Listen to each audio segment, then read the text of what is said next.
curso da investigação, todos puderam ver que nada aconteceu a ele. Foi atribuído a Sara ameaças que ela teria sofrido no funeral de Miguel, um terceiro na cena do crime. A Polícia Civil ouviu 24 testemunhas no caso.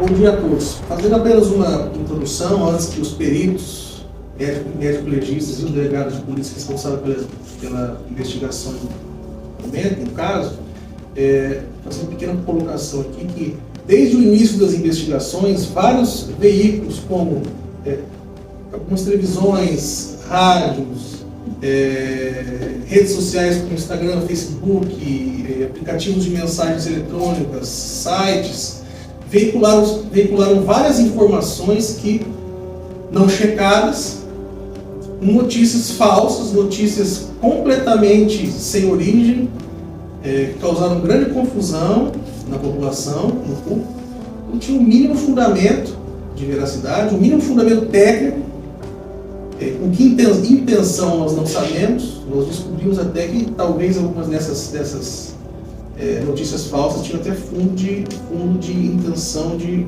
patrimonial, de estelionato talvez.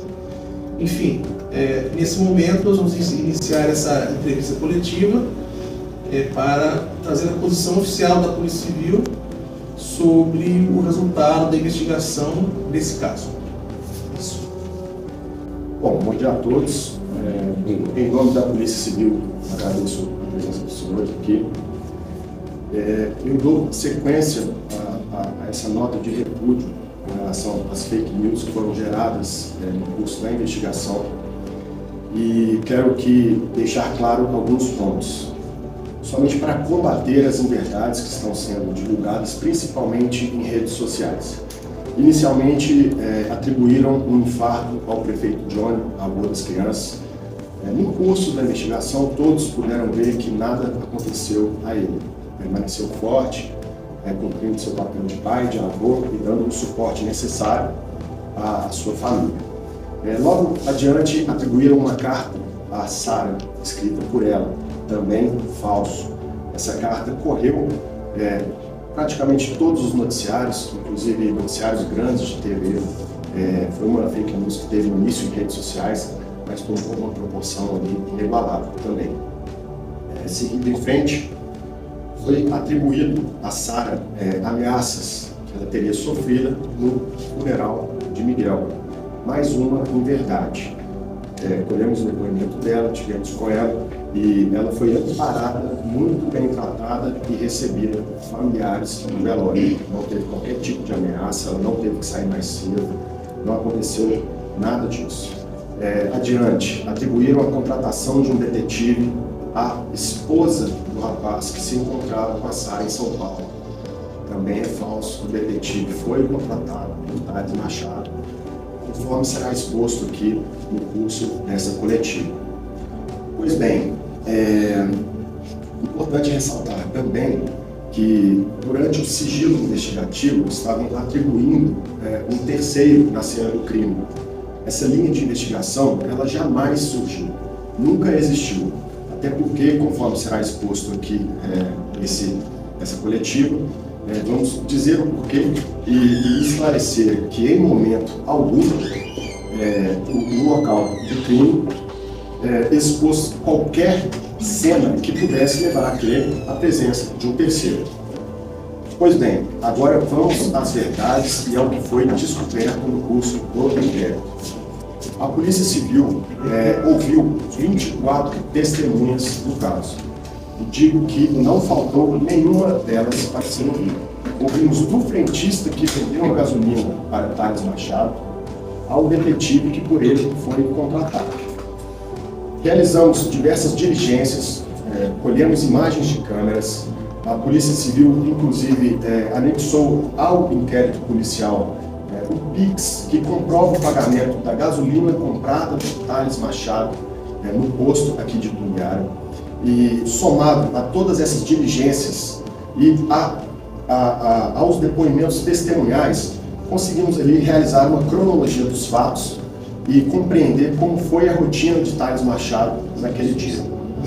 Pois bem, logo de tarde, Thales encontrou com uma das testemunhas, que era muito ligada ao casal, e ali ele já havia iniciado algumas pressões com relação a tentar descobrir se a Sara estava acompanhada ou não com um terceiro. Nesse momento, a conversa evoluiu a um ponto que ele acabou descobrindo quem seria a pessoa que Sara estaria lá em São Paulo. Pois bem, até então ele não tinha comprovação de imagens nem nada, mas ele já havia ali contratado um detetive que estava trabalhando para ele em São Paulo, inclusive um dia antes do dia que ele conseguiu capturar as imagens. Dando sequência, Thales, às 18h03, exatamente às 18h03, entrou em contato com seus pais para marcar um jantar. Em depoimento, os pais de Thales nos informou que, posteriormente aos fatos, eles conseguiram observar que Thales, houve ali nesse jantar um tom de despedida, um carinho a mais, e que eles só conseguiram notar após o desvio final dos fatos. Quando o Thales chegou na casa dos pais, era aproximadamente 7h10 da noite, e ficou lá até 20h10. De lá, ele saiu e foi diretamente para o posto de gasolina. Então, ele chegou no posto de gasolina exatamente às 20h13, momento em que ele comprou 4 galões de gasolina. O depoimento do frentista, ele também foi muito claro no sentido de que Thales se encontrava atordoado, nervoso naquele momento. Os meninos estavam dentro do veículo com ele, mas obviamente eles não sabiam de nada, o comportamento das crianças era natural. Mas Thales, no momento em que foi realizado o pagamento da gasolina, ele errou a senha do cartão de crédito por diversas vezes, demonstrando ali um nervosismo e já uma premeditação do crime, obviamente, porque ele já estava comprando ali 4 galões de gasolina às 8h13. O pagamento do Pix foi realizado às 8h21 e as imagens de câmera do condomínio demonstram a sua chegada às 8h25. Portanto, ele já estava ali acompanhado das crianças em sua casa a partir de 8h25. Nesse meio tempo, às 19 horas, eu volto aqui um pouco, às 19 horas o detetive entrou em contato com o Thales e foi possível saber, porque também ouvimos o detetive no curso da investigação, ele entrou em contato com o Thales para informar que havia conseguido capturar imagens da Sara com um terceiro em São Paulo. Nesse momento, é importante esclarecer que o detetive não lhe enviou nenhum conteúdo. Esse conteúdo somente lhe foi enviado às 10h50 da noite. Pois bem, bastou essa informação do detetive para que a escalada da tensão fosse iniciada entre o casal. Thales passou a ligar para a Sara constantemente. Eles fizeram uma última chamada de vídeo por volta de 8h39. Temos informações de que ali a conversa já não era amigável. Haviam algumas ameaças travadas por parte de Thales a Sara, no sentido de que sua vida viraria um inferno, uma discussão de casal, e que demonstra também a intenção de Thales de fazer mal aos filhos. Pois bem, exatamente às 11h36 foi a última tentativa de ligação de Thales para Sara, que parou de atender as suas ligações nessa última conversa de 8h39. Então, de 8h39 às 11h36, Sara tinha rompido qualquer contato com Thales. Nesse meio tempo, Thales realizou a postagem que todos conhecem no Instagram, uma foto com os meninos, uma foto de despedida, com um texto ali que leva a crer que ele retiraria sua vida e levaria consigo os meninos, exatamente às 11h39. Pois bem, então a Polícia Civil concluiu que entre 11h39 e meia-noite foi o horário do cometimento do crime. Por quê? O prefeito Johnny, avô das crianças, ele conseguiu chegar no condomínio exatamente meia-noite. Temos também registro de imagens de câmera que foram colhidas no local. No momento em que Johnny chega com 2 testemunhas, eles encontram a casa fechada, sem qualquer sinal de arrombamento. O avô das crianças tinha a senha da residência, entrou utilizando a sua senha e se deparou com a situação que todos vocês já imaginam. Os dois garotos feridos e Thales já morto.